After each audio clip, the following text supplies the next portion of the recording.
control. Okay. Well, we really appreciate your time. The back to school time, it's so exciting, so much hope to start the school year. We know the students are out there gathering their pens and pencils and all the supplies they need for the year. How does the superintendent prepare for the first day of school? Certainly. So the first day of school for educators across the country feels like New Year's Day for us, right? It is the new school year for us. So if you can think about the excitement that you might have for New Year's Day, it's similar for us. The first day of school is always the biggest day of the year for us. Certainly as the superintendent, we think about the first day of school very early, right? So we don't wait until the last minute to think about that. But our team has been working on preparations for the first day of school since the spring, right? Really, it's when we think about the first day of school the year before, we're already reflecting on what we want to do differently for the next year. But throughout the spring and the summer, we're preparing, thinking about how we deliver meals, transportation, staffing, our theme for the new year, enrollment efforts, how we want to engage with our families, engagement with our students, professional development for teachers over the summer. The work begins very early and it really never stops. So this is probably the most exciting time of the year for us. And just like our students who get those first day jitters, we do too. As educators, we're usually a little nervous always the night before school. I remember my days as a teacher, as a principal. There's nothing like the first day of school, and there's always a little bit of nervousness about the first day of school because you want it to go smoothly for everyone, for yourselves, for our staff, for our students, for our families. And so we're excited about the first day to say that and just really looking forward to it. It's kind of nice to hear that teachers and principals and superintendents feel that same kind of nervous energy, because I'm sure the students don't think that the grown-ups in the room feel that. We all have the first day jitters. We all do. It's nice. It's a relatable feeling, isn't it? Yes. So you were named superintendent in May. You were acting superintendent for months before that. But here we are. The school year begins. In your role as superintendent now for these first few months, what has surprised you the most about this district and this job? So when I think about what has surprised me and what have I learned during this transition, certainly I'm thankful for the experience that I had between January and June to serve as the interim, because that has really prepared me to ensure that we have a smooth start for the new school year. I've already spent time getting to know the staff. I've spent time getting to know our community. I've spent time understanding, unpacking our goals, our strategies, where we're going next, what's needed. And that work is ongoing, right? It's not over, it's not done. It will continue into the fall, but it's given me great insight in terms of what was needed, what we needed to prioritize and focus on over the summer, and what we need to really lean into this school year. And one of the reminders that it has reminded me of is the power of relationships. And so as we start the new school year, we are certainly thinking about how we continue to work on strengthening relationships in our classrooms, in our schools, throughout central office, and with the community. And one of the strategies that we are really accelerating this year is our work around restorative practices. And last year we had a student-led restorative practice pilot in 5 of our schools. And over the summer we received a grant from the state to accelerate this work. And we have been providing training to our central office administrators and staff all over the summer on restorative practices. And so our staff will be able to go into the school year leading this work for their teams and really helping to build a greater sense of community, increasing a sense of belonging for the adults and the students, whether that's in the classroom, the school, or central office spaces. So that's a really high leverage strategy that we will be using and leveraging throughout the district to support relationship building and strengthening a sense of community throughout the entire organization. Well, that might lead into what I was going to ask next. What are you most excited about, and what are you most concerned about for this district as we start the year? So when I think about what I'm most excited about, the first day of school, certainly most exciting day of the year for us. Certainly very excited to meet all the new faces of our students who will be joining us for the first time.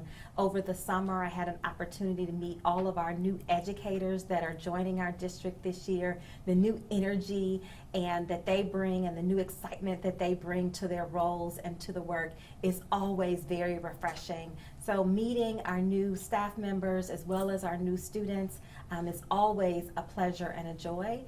When I think about what I'm concerned about, I always want to make sure that we're prioritizing the needs of our students and also making sure that we keep our focus on academic excellence. That is our number one goal as a district, to make sure that we stay focused on our board goals and guardrails, our focus on early literacy, our focus on graduation, and keeping our portrait of a graduate work as the North Star. So while we will be gearing up for the new school year, focusing on those relationships, it's all in service of meeting those more ambitious board goals and guardrails. So that's what we have to stay focused on. And as you know, lots of distractions come up during the year. And so our goal as leaders is to make sure that we minimize those distractions and make sure our team stays focused on the right work. Because at the end of the day, that's how we will be evaluated and judged in terms of whether or not our students are meeting those student outcomes. And so we have to stay focused on that work. Student outcomes. Now, there have been criticisms about lack of transparency when it comes to the search for your position in particular. So now that you are the leader of the district, how much of a priority is transparency for you? So I would say that transparency, and I'll add to that trust, are mission critical and very essential for me, for my administration, for our team, and that's the work that we'll be working on an ongoing basis. When I think about transparency, we think about how we need to highlight the work that we're focusing on as a district at the board level, so at the district level, as well as in our day-to-day school communications and our interpersonal relationships. So when, as we talked about school opening, at every board meeting for the last couple of months, we've been talking about school opening, being very transparent with the community and our board about what's working well and what do we still need to improve upon, right? That we're creating the structures, the process, and setting a culture of expectations of we're going to make sure that we're sharing what's going on in our district and sharing that on a regular basis. But that work, again, it's not just something that happens at a board meeting. It happens every day in our daily interactions, our relationships with the media. We certainly value these relationships and want to make sure that we're being very intentional about rebuilding those relationships, modeling what transparency looks like, and certainly strengthening those relationships. And I think that we do that when we do that, we build trust within the district, within the community, and within all of our stakeholders. Let's talk about the levy. This is a big ask for the entire community, and it was a big ask last year when the school board put out that idea and then decided to take it off the ballot before the strike. What are your thoughts about the need for that levy this year?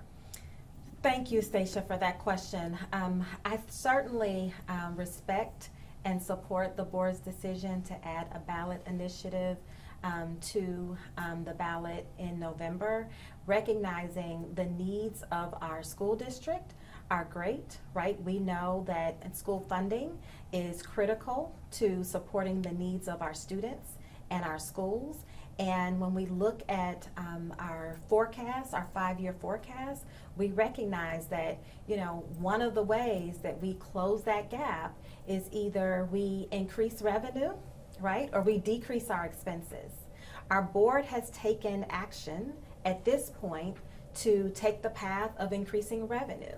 And so we can certainly think about what it means for us as a district to think about how we support our students, whether it's on the operating levy or permanent improvement. We think about operating, we're thinking about supporting the contractual agreements that we've made with our labor partners, and 80% of our budget is salary.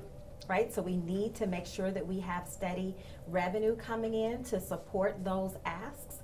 And then we think about permanent improvement, we're talking about the facility investments, making sure that we have the resources to maintain the HVAC investments that we've made, the improving the quality of our roofing, and making sure that we have the facilities that really support a world-class education system for our students. So the need is there, and we can continue to talk about what it means, additional funding to support our operating needs, as well as additional funding to support the permanent improvement needs of our district. But I'll just say that, you know, last August, our community came out in support of all of the efforts of our teachers union last August. And they said loud and clear that we want to focus on improving the conditions of our buildings and our facilities. Well, one of the ways that we do that is through a permanent improvement levy. And so there is certainly a need. Our community recognizes the need. Our district recognizes the need. Our board recognizes the need. And so it comes to no surprise to me that that ask is on the ballot. The local NAACP chapter has been critical of the levy, saying there hasn't been enough input from the community. Do you think that's true? I always think that there's more opportunity for us to engage with the community, and we will certainly make sure that we have lots of opportunities to speak with the community.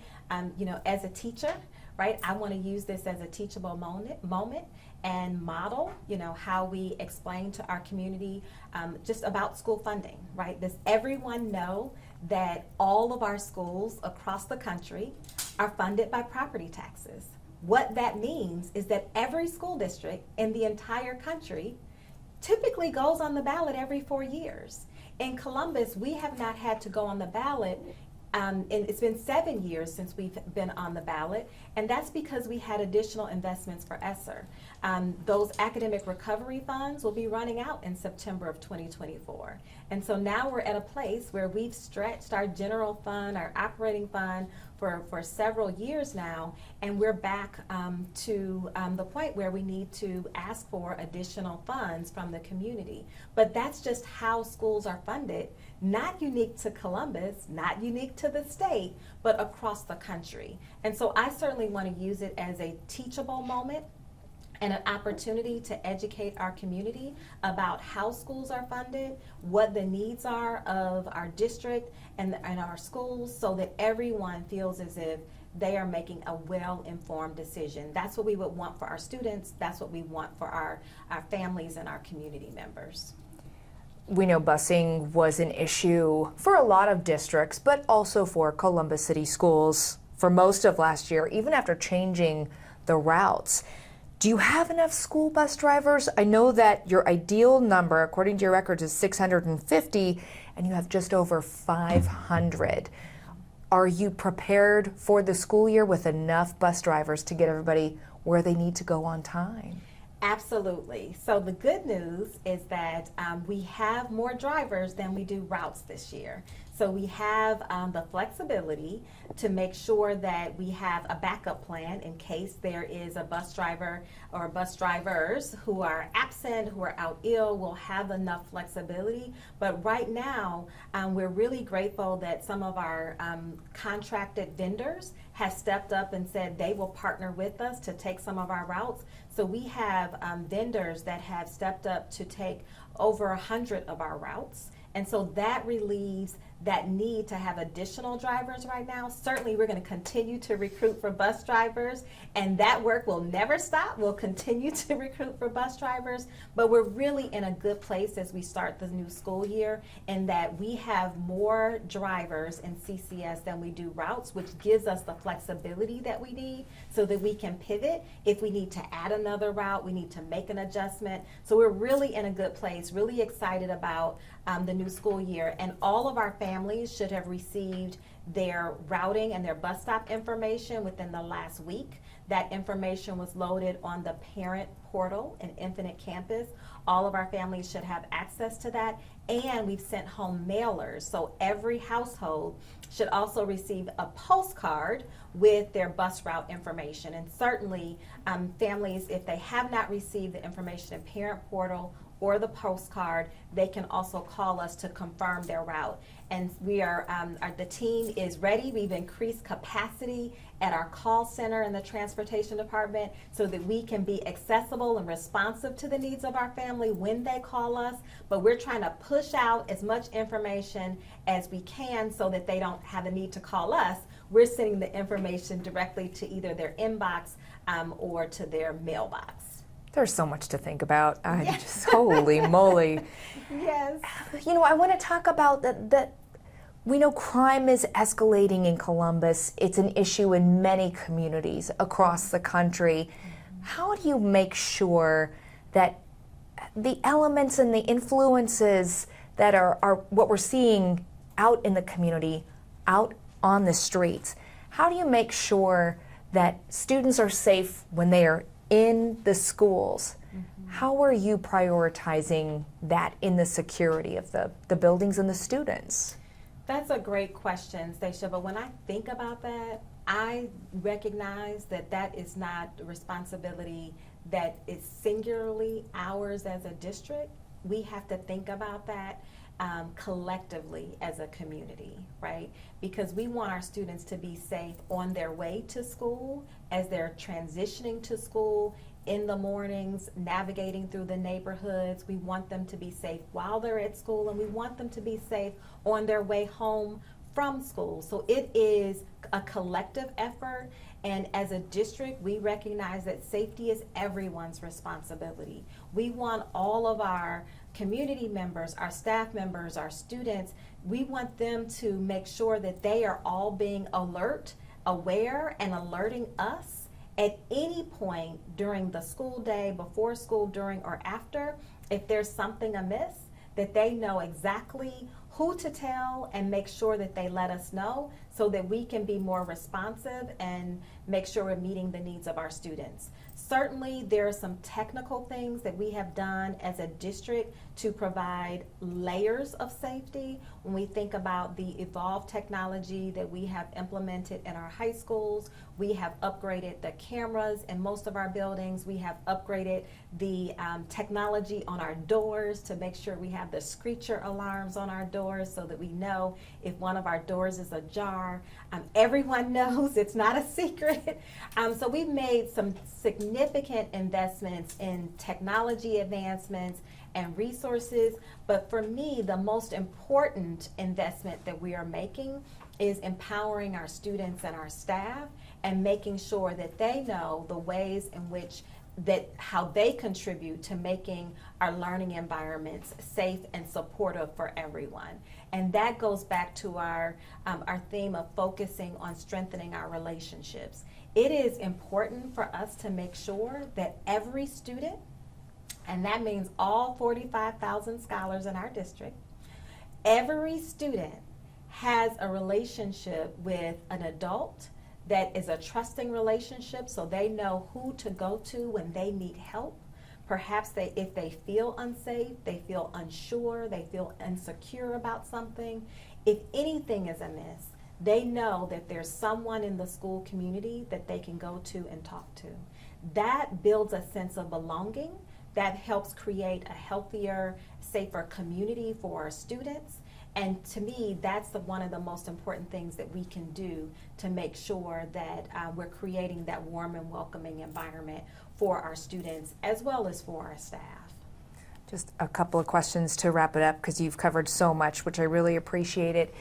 COVID numbers creeping back up. Are there any discussions right now about changing protocols or anything at this point, starting the school year, knowing that this could be a factor in how the year plays out? Oh my goodness, Stacia, we have certainly navigated through the pandemic for a couple of years now, and we are certainly hopeful that we do not have to return necessarily to some of the more restrictions that we had during the COVID era when we first returned to school. We certainly follow the guidance of our health department, the Columbus Public Health Department, and you know we have a health advisor on staff, Dr. Sarah Bodie from Nationwide Children's Hospital. The team is monitoring those COVID numbers every week. They provide us with updates, and they also provide us with recommendations. So know that in this space, we will certainly follow the guidance of our health professionals, and when they recommend that we need to make a pivot or a change, we will be very receptive and responsive to that. So again, we're continuing to monitor the data and monitor and stay in close communication and contact with our health professionals. But like you, I'm sure, and our audience, we are certainly hoping that we do not have to go back to the way things were at the height of COVID. That's just a point of my life that I really don't want to go back to, and I really don't want to think about, but we know that if we need to, we know exactly what to do. We've been there before. We navigated through those challenges, and we're better before, because of it. We came out, we're stronger because of it, and we certainly have those tools still in our toolbox. I almost didn't even want to ask the question, like let's not even talk about it. Right. What's your message to those 45,000 scholars who are about to embark on another school year? My message to our scholars, first of all, is welcome back.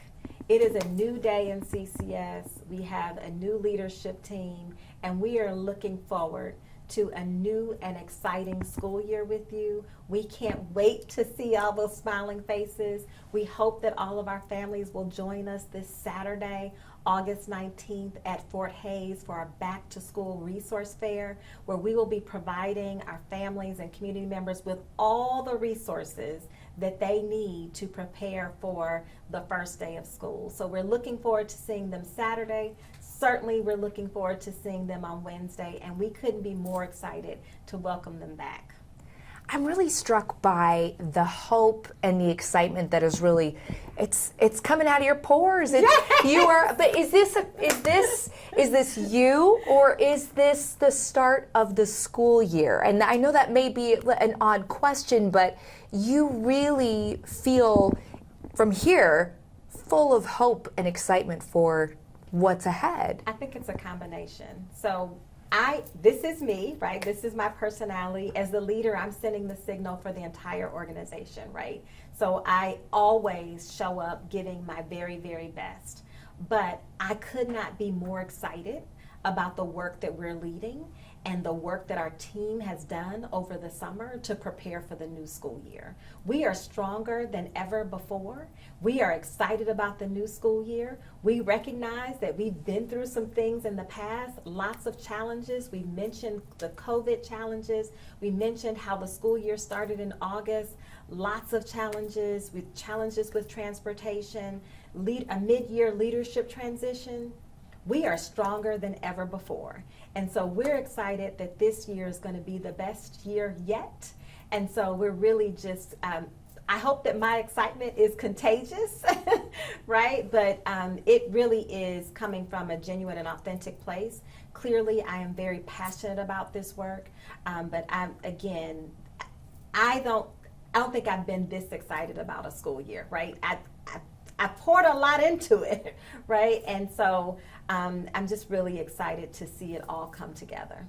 It's hard not to pick up on that energy. That's really wonderful. Anything else that you want to add that we didn't cover?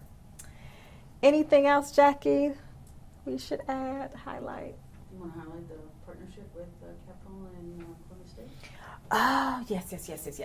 So we're, this year we've launched a new partnership to build and strengthen our teacher preparation pipeline. And so we have a new partnership with Columbus State and Capital University. We'll be preparing a cohort of our current employees, most of them are instructional assistants.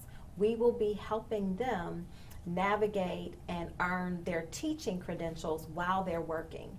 And so previously in the state of Ohio, if you were in education, you would literally have to quit your job to do your student teaching so that you could become a teacher. Well, we have been able to, with this grant and this program, been able to change that, that challenge of our employees having to quit their job.